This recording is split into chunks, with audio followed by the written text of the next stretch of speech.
మనందరికీ తెలిసిన విషయమే. శ్రీ వివేకానంద మహారోగి ఆరోగ్య కేంద్రం ఏదైతే బొమ్మూరులో 1975 సంవత్సరంలో ప్రారంభించబడిందో, ఏదైతే రోగ పీడితులు ఉన్నారో వారందరికీ అక్కడ ఆవాసం ఏర్పాటు చేసుకొని మన బంధువులందరి యొక్క సహాయ సహకారంతో 50 సంవత్సరాలు పూర్తి చేసుకుంటుంది ఈ సంవత్సరం.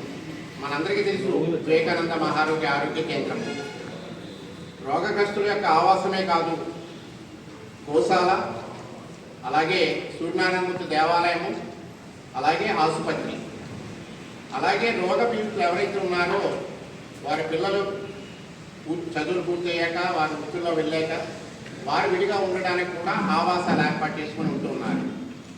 అటువంటిది కార్యక్రమంలో 50 సంవత్సరాలు పూర్తయిన సందర్భంలో స్వర్ణోత్సవం జరుపుకోవడానికి ఫిబ్రవరి 1, 2026 శ్రీ వివేకానంద మహారోగి ఆరోగ్య కేంద్రం యొక్క ఆకాంక్ష. దానికోసమని అనేక మంది ప్రజలు రావాల్సి ఉంది. 50 సంవత్సరాలు పూర్తయిన సందర్భంగా ఈ స్వర్ణోత్సవ సభలో రాష్ట్రీయ స్వయం సేవక సంఘానికి సంబంధించి అఖిల భారత సహకార్య వాహక all India joint general secretary కాబట్టి వారు వస్తున్నారు అని మరి బెంగళూరులో ఉంటారు. ఆ కార్యక్రమంలో మన ప్రజాప్రతినిధులు కూడా పాల్గొంటున్నారు. కాబట్టి అనేక మంది ప్రజలు దాన్ని సందర్శించాలి అని, తమ యొక్క మంచి సలహాలు ఇవ్వాలి అని, తమ యొక్క ఆశీర్వాదాలు ఇవ్వాలి అని ఒక సేవా కార్యక్రమాన్ని కొద్దిమంది కార్యకర్తలు కలిసి సమర్థవంతంగా ఒక 50 సంవత్సరాలు నడిపారు. మరొక 50 సంవత్సరాలు కూడా నడిపి మరింత ముందుగా భవిష్యత్ తరానికి దానిని ఒక మంచి మన చుట్టుపక్కల ఉన్న జిల్లాలో గొప్ప సేవా కేంద్రంగా నిర్మాణం కావడానికి కావాల్సినటువంటి ఆశీర్వాదాలు అందజేయాలని పాత్రికేయ మిత్రులందరినీ కోరుతున్నాము. అదేవిధంగా హృదయపూర్వక నమస్కారాలు. 1975లో ప్రారంభమైనటువంటి శ్రీ వివేకానంద మహారోగి ఆరోగ్య కేంద్రం సుమారు ఒక 150 మంది కుష్టు వ్యాధిగ్రస్తులతో అప్పుడు కేవలము వారి కోసం మాత్రమే ప్రారంభం చేయబడింది ఆ సమయంలో. అయితే కాలక్రమేణా నెమ్మదిగా కొంత కుష్టు వ్యాధి కంట్రోల్లోకి రావడము, మిగిలినటువంటి అనేక రకాల కార్యక్రమాలు కూడా చేయాలనేటువంటి భావన చేయడం, దాని మూలంగా తర్వాత రోజుల్లో గోశాల వచ్చింది. అది కూడా ప్రధానంగా గోశాల కూడా మన యొక్క నమ్మకం ప్రకారం, భారతీయుల యొక్క నమ్మకం ప్రకారం వ్యాధిగ్రస్తులు ఎవరైతే ఉన్నారో గోసేవ చేసుకోవడం వల్ల, అదేవిధంగా ప్రతినిత్యము సూర్యనారాయణ స్వామి యొక్క దర్శనం చేసుకొని వారికి పూజ చేసుకోవడం వల్ల మళ్ళీ జన్మలో ఈ రకమైనటువంటి వ్యాధి రాదు అనేటువంటి ఒక నమ్మకం. నమ్మకానికి ఆధారం ఏంటంటే వేరే విషయం, కానీ ఆ నమ్మకం దానికోసమని చెప్పి వాళ్ళ యొక్క మనశ్శాంతి కోసమని గోశాల నిర్మాణం చేశాం. అదేవిధంగా సూర్యనారాయణ స్వామి దేవాలయం కూడా 1998లో నిర్మాణం చేశాం. పూర్తి తిరుజీయర్ స్వామీజీ ఆ దేవాలయం ప్రతిష్ఠ చేశారు.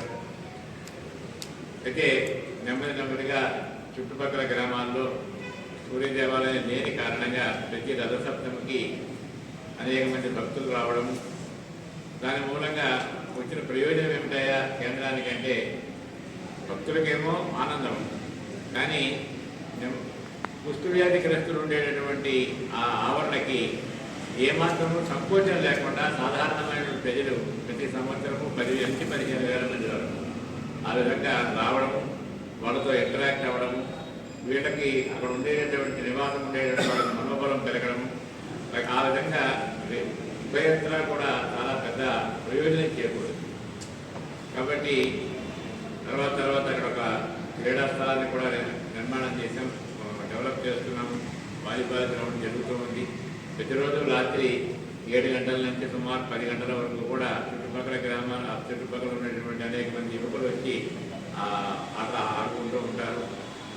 తర్వాత కాలంలో కుష్టు వ్యాధి వాళ్ళ కోసమే ప్రారంభం చేశాము ఒకప్పుడు హాస్పిటల్, కానీ తర్వాత దానిని పూర్తిగా చుట్టుపక్కల గ్రామాలకి అన్ని అవసరాలకి విస్తరించాలనే ఉద్దేశంతో తర్వాత మార్పు చేసిన తర్వాత ప్రస్తుతము ఓపీ హాస్పిటల్గా నడుస్తూ ఉన్నది. ఉదయం 9 గంటల నుంచి 8 గంటల సాయంకాలం 7 గంటల వరకు ఓపీ హాస్పిటల్గా నడుస్తూ ఉన్నది. ప్రతిరోజు సుమారుగా 50-60 మంది అవుట్ పేషెంట్లు వచ్చి చికిత్స పొందుతూ ఉంటారు. ల్యాబొరేటరీ ఉంది, మెడికల్ షాప్ కూడా ఉంది. చాలా తక్కువ ధరలకి మెడిసిన్స్ దొరకడము, అదేవిధంగా చాలా తక్కువ ధరలకి ల్యాబ్ టెస్ట్లు జరగడము, ఈ రెండు కూడా గ్రామాంతర పక్షానికి మనం ప్రయత్నం చేస్తున్నాం. ఈ సంవత్సరం పూర్తి స్థాయి హాస్పిటల్ కోసం అని చెప్పేసి ఆలోచన చేసి దానికోసం ప్రయత్నం చేశాము. గ్రాంట్ కూడా ఆ విధంగా ఎంపీ గ్రాంట్ రావడం వల్ల హాస్పిటల్, వాలీబాల్ గ్రౌండ్, దేవాలయం, ఇది అక్కడ ప్రస్తుతం ఉన్నటువంటి దాంతో పాటుగా వ్యవసాయం చేస్తున్నాము. రకరకాల వ్యవసాయాలు, అక్కడ నివాసం ఉండేటటువంటి వాళ్ళకి ఏదో ఒక ఉపాధి కన్నా కూడా వాళ్ళకి పని ఉండాలి. పని లేకుండా ఖాళీగా కూర్చోబెట్టి తిండి పెట్టిస్తున్నాం అనుకోండి, అందులో 50 ఏళ్ళు 60 ఏళ్ళు దాటిన వాళ్ళు ఉన్నారు. కానీ చాలామంది ఎంతో కొంత ఏదో ఒక రకమైన చిన్న చిన్న పనులు చేయడానికి ఒక ప్రయత్నం చేస్తూ ఉంటారు. అంటే వాళ్ళు చేయగలిగిన పనులు వాళ్ళు చేయడానికి వీలుగా కొంత ప్రయత్నం జరుగుతుంటుంది.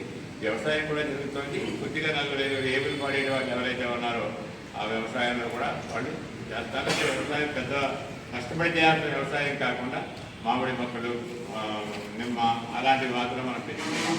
దానికోసం మనం ప్రయత్నం చేస్తాం.